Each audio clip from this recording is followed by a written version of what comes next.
On attendait énormément de ce segment entre Cody Rhodes et Roman Reigns, et je dois être honnête, j'ai été plutôt déçu. Bonjour à toutes et à tous, on se retrouve aujourd'hui pour le récap de SmackDown du 22 mars 2024. Et le show bleu débute directement avec un combat Rey Mysterio face à Santos Escobar, un combat d'une dizaine de minutes. C'était vraiment très bon et pourtant c'était pas très bien parti parce que la première prise que veut porter Rey Mysterio, il fait un botch. Il veut rebondir sur la deuxième corde et va glisser sur la deuxième corde et à ce moment là il va même se tenir au niveau du pied, au niveau de la cheville. Je me suis dit oula, première seconde du combat, il veut faire une prise, il se blesse, ça aurait été la catastrophe, mais ça a l'air d'aller. Rey Mysterio a fait le combat normalement par la suite et heureusement on en oublie le botch du début parce que le combat était vraiment très bon et je le dis quasiment à chaque fois que Rey Mysterio combat sur un ring, mais profitons. Profitons de Rey Mysterio tant qu'on le peut, on le sait, on est plus proche de la fin de carrière de Rey Mysterio que du début, et donc profitons parce que des catcheurs comme lui, on n'en voit pas toutes les semaines, on n'en voit pas tous les jours.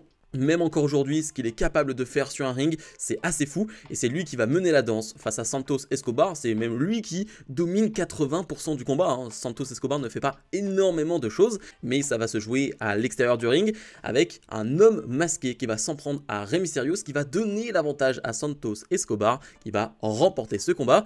Et cet homme masqué, c'est Dominic Mysterio. Alors, on peut se demander pourquoi. Pourquoi à ce moment-là, ça peut être très bizarre. On est quand même à 2 semaines de WrestleMania et pour moi, la route était LWO face à Legado del Fantasma.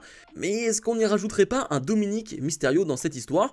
C'est un peu bizarre. Je trouve que c'est encore un peu plus flou maintenant parce que Dominic Mysterio n'a pas fait ça par hasard et on nous a pas fait une intervention de Dominic Mysterio à 2 semaines de Mania contre Rey Mysterio par hasard. Moi, je pense qu'il y a vraiment un truc louche derrière tout ça. En coulisses, Bayley remercie Naomi de l'avoir aidée la semaine dernière. Bianca Belair arrive et dit à Bayley qu'elle mérite tout ce qu'elle subit en ce moment. Naomi va ensuite séparer les deux catcheuses. Naomi va se retrouver avec Bianca Belair et va lui demander son aide pour le match de ce soir qu'elle a contre Io Sky. Dee aussi font face à Grayson Waller et Austin Theory. Si je dis pas de bêtises, le gagnant de ce combat affrontera le gagnant du combat Street Profit face à AOP et le gagnant de ce combat là ira à WrestleMania dans ce match tag de l'échelle. Voilà. C'est un peu flou je trouve tout ce tournoi par équipe, il y a différentes manières d'y arriver à ce match tag, mais bref, on a un combat de 3 minutes qui était assez divertissant, surtout on retiendra la performance de Karl Anderson qui est vraiment très en forme là dans ce match là, une belle prestation de sa part, c'est clairement lui qu'il faut relever, il n'y a que ça à relever et peut-être les quelques interventions de Michin qui va s'en prendre à Grayson Waller assez tranquillement, mais sinon la fin de combat, eh bien Waller et Austin Theory vont tricher pour remporter ce combat avec un tombé dans les cordes bien aidé par son partenaire. 1-2-3, victoire de Waller et Theory qui avance au prochain tour. On le sait, Dee aussi sont dans la course pour les titres tag du côté de NXT. On peut se demander même s'ils vont aller du côté de NXT Stand and Deliver, donc ce choix ne me surprend pas. Naomi fait face à la championne Io Sky qui va mettre du temps à arriver lors de son entrée parce qu'elle est en train d'attaquer Bayley en backstage. Elle va ensuite venir sur le ring pour avoir un combat de 5-6 minutes avec Naomi et le combat est vraiment bon. C'est un vrai bon combat de catch, mais on le sait et on le dit depuis le début de ce règne de Io Sky, il commence à être un peu long. Le problème n'est pas sur le ring avec Io Sky, mais c'est tout ce qu'il y a autour. Il ne se passe pas grand chose. Soyons honnêtes, le règne qu'on attendait, le règne qu'on voulait de Io Sky est assez décevant, voire vraiment mauvais. Voilà, soyons honnêtes. Mais en tout cas, sur le ring, quand elle est sur le ring en 1 contre 1, ça fait globalement le boulot. Et là, ça fait vraiment le boulot. Belle performance de la part de Naomi. Ce que j'aime énormément, c'est toute l'histoire qu'on nous raconte, bien sûr, avec Damage Control qui vont arriver, qui vont distraire Naomi. Io Sky va en profiter pour remporter ce combat. Après le combat, Naomi va se faire attaquer par Damage Control. Et à ce moment-là, Bianca Belair va lui venir en aide, va faire le ménage dans un premier temps. Et c'est ce que j'aime, c'est tout à fait logique parce que Bianca ne veut pas aider Bayley, certes, mais elle est amie avec Naomi. Donc si Naomi se fait attaquer, elle aidera Naomi et c'est ce qu'elle a fait. Malheureusement, elles sont trop nombreuses du côté de Damage Control et donc elles vont prendre le dessus. Et à ce moment-là, le public va chanter Bayley, Bayley, Bayley. Et non, Bayley ne viendra pas. Et je trouve ça cohérent là aussi parce que Bayley déjà s'est fait attaquer, donc un peu compliqué, mais aussi il y a quelques semaines, Bianca n'était pas venue en aide à Bayley. Et bien Bayley cette fois-ci ne vient pas en aide à Bianca. Tout ça est très cohérent et j'aime beaucoup. On nous montre une vidéo tournée hier soir, la WWE tournait un documentaire sur la préparation d'AJ Styles pour WrestleMania 40, mais quelqu'un a klaxonné devant chez lui et ce quelqu'un c'est LA Knight. Une bagarre va exploser entre les deux, la police va arriver et LA Knight va se retrouver menotté à l'intérieur d'une voiture. Alors je trouve que le segment est bon, il est presque trop court, on aurait aimé en voir plus, on aime toujours ce type de segment d'invasion chez les gens, c'est toujours aussi cool. Évidemment le plus connu c'est Triple H, Randy Orton, ça c'est le plus légendaire de tous, mais j'ai envie de dire c'est toujours des bons segments quand on mêle ça à la réalité avec la police qui arrive, LA Knight qui se retrouve menotté, c'est toujours quelque chose d'intense, ça rajoute quelque chose en plus à une histoire, mais je trouve que le segment est presque un peu trop court, mais il était quand même bien marrant. La WWE annonce que Jade Cargill fera sa première apparition officielle comme superstar de SmackDown la semaine prochaine. Les Street Profits font face à AOP dans un match de qualification pour WrestleMania, un combat qui va durer 5 minutes et on est un peu sur le même profil, le même type de match que le match tag de la soirée. On fait ce genre de match assez rapide et je trouve que ça fonctionne bien, c'est une bonne formule, on y va directement, on rentre directement dans le combat et on ne perd pas une seule seconde et ça s'accélère de plus en plus et moi j'aime bien. On n'a pas forcément besoin d'avoir des matchs de 10 minutes dans ce type de tournoi là, les matchs de 4-5 minutes de cette durée là, de cette vitesse là, de ce tempo là, bah c'est largement suffisant. On a une belle performance de la part des Street Profits, un super hot tag de la part d'Angelo Dawkins qui comme toujours est très dynamique et arrive à emporter le public sur ses hot tags, c'est très fort. Et finalement, les Street Profits vont réussir à prendre la victoire à AOP avec un roll-up et iront pas encore à WrestleMania. Ils devront affronter Austin Theory et Grayson Waller pour prendre un ticket à WrestleMania. Mais ça va être intéressant à suivre parce qu'on peut se douter que AOP et le clan de Karrion Kross n'a pas dit son dernier mot.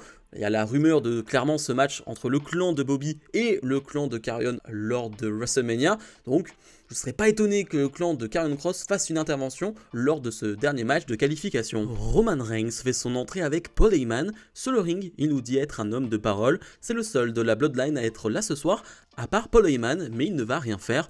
Roman Reigns demande à Milwaukee de le reconnaître, puis nous voyons Cody Rhodes marcher dans les coulisses avant la pause publicitaire. Après la pause, Cody Rhodes fait son entrée et se met face à Roman Reigns. Ce dernier lui dit qu'il est seul. Cody Rhodes répond qu'il est aussi seul ce soir. Roman Reigns dit à Cody Rhodes qu'il n'est pas fait pour ce job, il n'est pas fait pour être le visage de la compagnie car c'est un idiot. Il réfléchit avec le cœur et pense que tout le monde lui veut du bien. Il s'allie avec son petit frère Seth Rollins. Il s'est passé quoi à Raw? Seth Rollins était dans les embouteillages, Roman Reigns était avec Seth Rollins dans le Shield et Rollins l'a poignardé dans le dos. Voilà pourquoi Cody Rhodes est un idiot. Cody Rhodes rappelle que le Shield était imbattable. Mais est-ce qu'il se rappelle de la première équipe à avoir battu le Shield? C'était les Rhodes. Cody Rhodes demande à la foule s'il peut faire confiance à Seth Rollins. Roman Reigns a peut-être raison, mais Rollins le déteste comme jamais. Est-ce que Roman Reigns peut faire confiance à The Rock pour WrestleMania, qui est vraiment aux commandes, le chef de tribu ou le boss final? Roman Reigns affirme que Cody Rhodes parle comme un vrai politicien. Il promet des choses qui n'arrivent jamais. Et ça, c'est parce que c'est le numéro 2, c'est le plus grand numéro 2 de tous les temps. Et lui, c'est le numéro 1 pour toujours. Cody Rhodes lui souhaite bonne chance pour WrestleMania et tend sa main. Roman Reigns recule puis quitte le ring. Solo Sikoa et Jimmy Uso débarquent dans la foule, font le tour du ring et restent aux côtés de Roman Reigns. Et puis Jey Uso et Seth Rollins apparaissent à leur tour dans la foule et se mettent face à la Bloodline pour terminer le show. Alors, soyons honnêtes, c'était un segment que j'attendais énormément. On parle d'un face-à-face entre Cody Rhodes, Roman Reigns, main event de WrestleMania dans 2 semaines aujourd'hui. J'ai trouvé ça très décevant. Très décevant parce que la hype était grosse. Et si tu nous sors une promo qui est classique, basique, sans réelle saveur, alors que tu attends un truc assez énorme, et bah forcément je serai déçu. C'est pas catastrophique, à aucun moment je trouve que les propos tenus sont cata, ou qu'il y a des blagues cata, ou je ne sais pas. Mais juste, bah j'en ressors rien de cette promo. Je veux dire, si cette promo n'avait pas existé, ça n'aurait rien changé à cette histoire, ça ne changerait rien à l'histoire entre les deux et à leur match à WrestleMania. Par contre, ce qui était top, c'est le face-à-face final. C'est vraiment les Avengers qui se retrouvent. Ça, j'ai vraiment adoré ce 3 contre 3 fait de cette manière-là, la manière dont ça a été filmé, la manière dont ça a été agencé. Vraiment, c'était très beau, très stylé. Mais la promo, honnêtement, j'en suis vraiment très déçu. Que ce soit d'un côté Roman Reigns, mais il me déçoit de plus en plus. En promo, je trouve qu'il est feignant. Vraiment, il est de plus en plus feignant. Il se repose sur des choses qu'il a dites auparavant, sur des choses qu'il a fait auparavant. Mais aujourd'hui, il fait plus grand-chose. Et Cody Rhodes, j'attendais plus de feu. J'attendais plus de colère, j'attendais plus d'envie de son côté. Donc ouais, une promo qui m'a globalement assez déçu. Bilan de ce SmackDown, eh bien ce sera un 7,5 de mon côté. Je trouve que le show était fluide, a bien été construit, a bien été monté en termes de segments et de matchs, mais que finalement le segment pour terminer le show m'a déçu, donc forcément la note baisse là-dessus, même si l'image de fin est sublime avec ce 3 contre 3, il n'y a rien à dire là-dessus, la promo m'a quand même pas mal déçu et c'est ce que j'attendais le plus lors de ce show. On a quand même eu un Rey Mysterio Santos qui était vraiment très cool avec l'arrivée de Dominic qui change un peu les plans pour WrestleMania. On a une petite vignette pour nous présenter une nouvelle fois Bron Breakker, Jade Cargill qui va faire son arrivée à SmackDown la semaine prochaine. Ça sent très très bon le match à WrestleMania et je pense qu'elle sera impliquée dans le match de Damage Control. Un truc avec Bianca Belair, Naomi, je le vois vraiment bien venir. Franchement, c'était vraiment pas mal. Le côté réaliste qu'on met en avant avec AJ Styles et les Knights, vraiment, j'ai bien aimé jusqu'au segment final. Bref, comme d'habitude, n'oubliez pas de mettre le pouce vers le haut, de vous abonner. Je vous remercie encore une fois ceux qui ont acheté du Oli, donc mon partenaire depuis des mois et des mois maintenant. Merci à eux. Avec mes codes promo, tout ça est en commentaire en description de cette vidéo, donc n'hésitez pas à aller voir si vous êtes intéressé. On se retrouve peut-être demain pour une vidéo, je n'en suis pas encore sûr. Salut, salut!